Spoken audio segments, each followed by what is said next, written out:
Terima kasih Anda masih bersama kami. Bagi Anda yang baru saja bergabung, kami hadirkan kembali 3 berita utama hari ini. Diduga terkait dengan perkara yang sedang ditangani, seorang jaksa dan staf kantor Kejaksaan Negeri Deli Serdang dibacok orang tak dikenal. Aparat Polsek Pantai Cermin Serdang Bedagai menangkap seorang pembobol rumah, 8 telepon genggam disita. Presiden Prabowo Subianto membeli 3 ekor sapi dari seorang peternak asal Kota Binjai berbobot lebih dari 800 kg.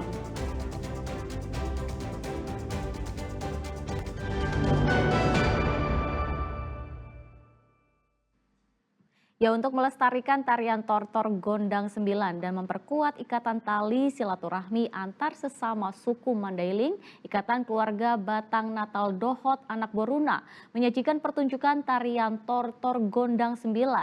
Kegiatan ini diikuti dengan pengukuhan Dewan Pimpinan Pusat.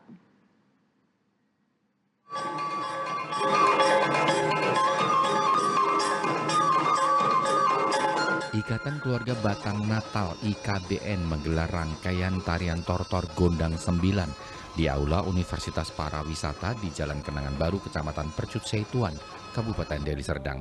Kegiatan ini bertujuan untuk melestarikan budaya dan mengantisipasi warisan budaya Mandailing agar tidak diklaim sebagai milik negara lain.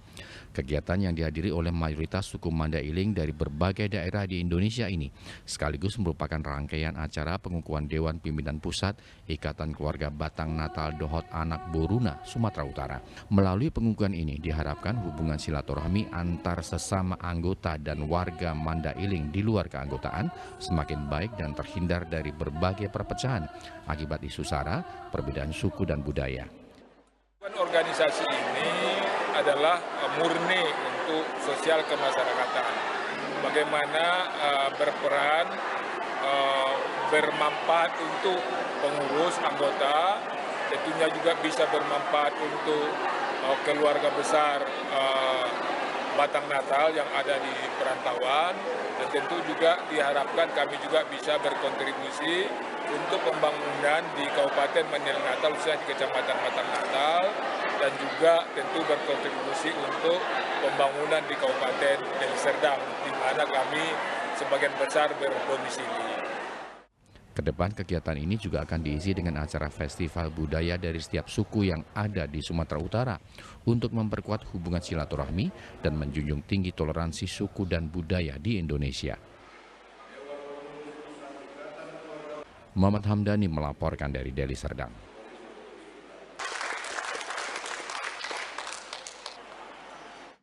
Berkunjung ke Kabupaten Serdang Bedagai tak lengkap rasanya jika tidak menikmati camilan dodol. Dodol menjadi salah satu kuliner unggulan di tanah bertuah negeri beradat ini.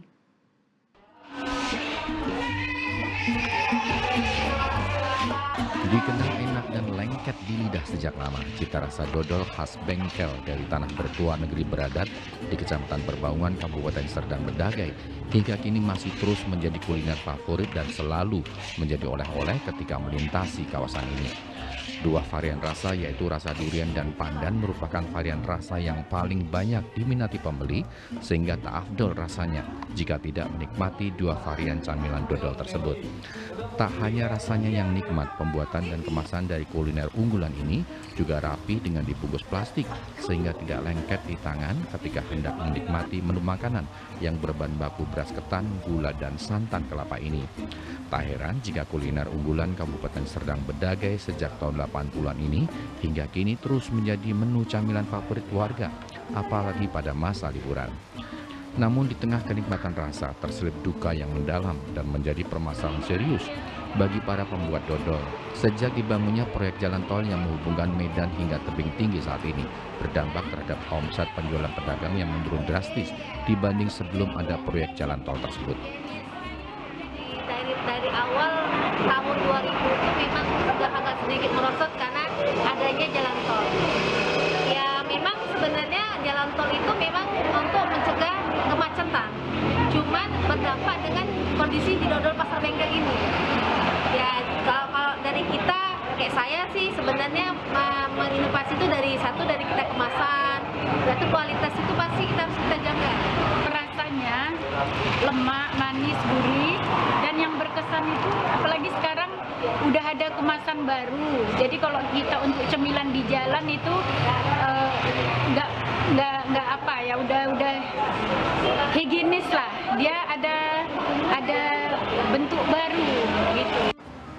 Camilan dodol dijual dengan harga yang bervariasi tergantung dari rasa dan beratnya. Untuk dodol durian dijual dari Rp30.000 hingga Rp50.000 per kilogram. Sedangkan untuk dodol original, pedagang membandrolnya dengan harga Rp25.000 hingga Rp50.000 per kilogram.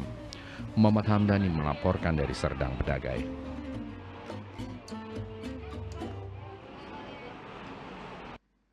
Jelang Hari Raya Idul Adha, Presiden Prabowo Subianto membeli 3 ekor sapi dari seorang peternak asal Kota Binjai. Nantinya ketiga hewan kurban tersebut akan diberikan untuk 3 kabupaten kota di Sumatera Utara.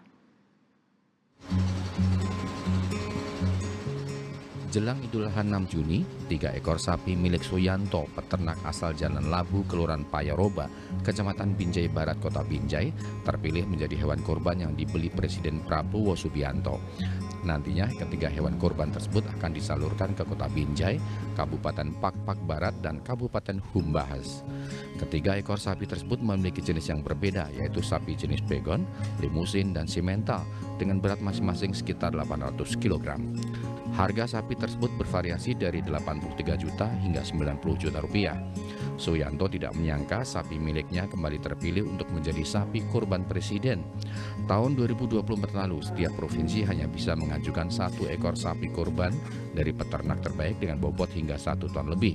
Namun pada tahun ini, setiap kabupaten kota bisa mengajukan 1 ekor sapi kurban dengan kriteria berbobot 800 kg lebih.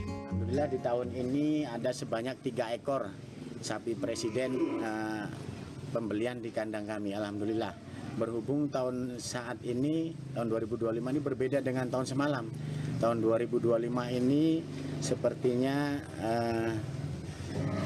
ketetapan presiden untuk sapi kurban agak beda, menambah populasinya. Yang tahun 2024 kemarin itu 1 provinsi 1 ekor, di tahun 2025 ini bisa mengajukan 1 kabupaten kota bisa mengusulkan 1 ekor.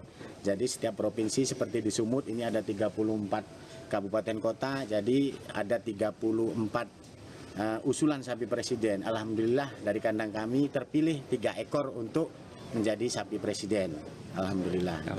Jenisnya apa aja nih Bang? Alhamdulillah untuk hari ini sapi presiden seperti biasa ada 3 jenis, 3 ekor, 3 beda-beda jenisnya.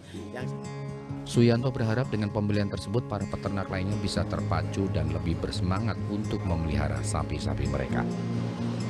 Muhammad Hamdani melaporkan dari Binjai. Ya, jelang Hari Raya Idul Adha, perburuan hewan kurban semakin meningkat. Para peternak pun merawat hewan kurban mereka agar selalu sehat hingga tibanya perayaan Idul Adha nanti. Perayaan Hari Raya Idul Adha identik dengan pelaksanaan ibadah kurban dengan menyembelih hewan kurban, baik sapi, kerbau, kambing, atau domba. Supaya hewan kurban memenuhi syarat, maka hewan tersebut harus mendapatkan perawatan yang baik agar tetap sehat. Seorang peternak sapi di Kota Padang Sidimpuan membagikan tips dalam merawat hewan kurban. Ia mengatakan hewan kurban tidak boleh cacat dan sudah cukup umur untuk menjadi hewan kurban sesuai syariat Islam. Jika sudah memenuhi syarat tersebut, hewan kurban tinggal diberi nutrisi yang baik dengan cara memberikan pakan yang bagus serta vitamin. Kesehatan hewan juga harus dikontrol oleh dokter hewan. Selain itu, kandang hewan juga harus dibersihkan 2 kali sehari. Sebelum dibawa pembeli, hewan kurban harus mendapatkan lisensi kesehatan dari dinas terkait. Ini kan di bawah pengawasan dokter hewan Arif. Jadi kalau di sini perawatan, itu obatnya itu diperiksa semua, itu dicacing, dibersihin kandangnya, dibikin asapnya biar tenang dia tidur. Itulah tipsnya biar sehat semua. Nanti akhir kira-kira 2 hari lagi mau diantar ini lembunya, datang itu petugas dinas kesehatan itu meriksa, langsung memberikan surat keterangan dokter sehat. Makanya dikasih setiap pembeli dikasih itu untuk bisa dipotong. Untuk Untuk pasarnya Pak, Untuk pemasaran. Idul Adha tahun ini gimana, meningkat atau enggak dari tahun sebelumnya? Meningkat sedikit aja. Yang meningkat dari tahun yang lewat lebih meningkat ini sedikit. Tapi sekarang kan udah banyak yang jual lembu. Banyak yang langsung dari rantau, dari mana langsung ke panitia.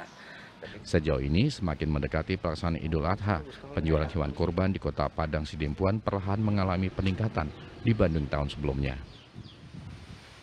Rizky Ramadan melaporkan dari Padang Sidimpuan.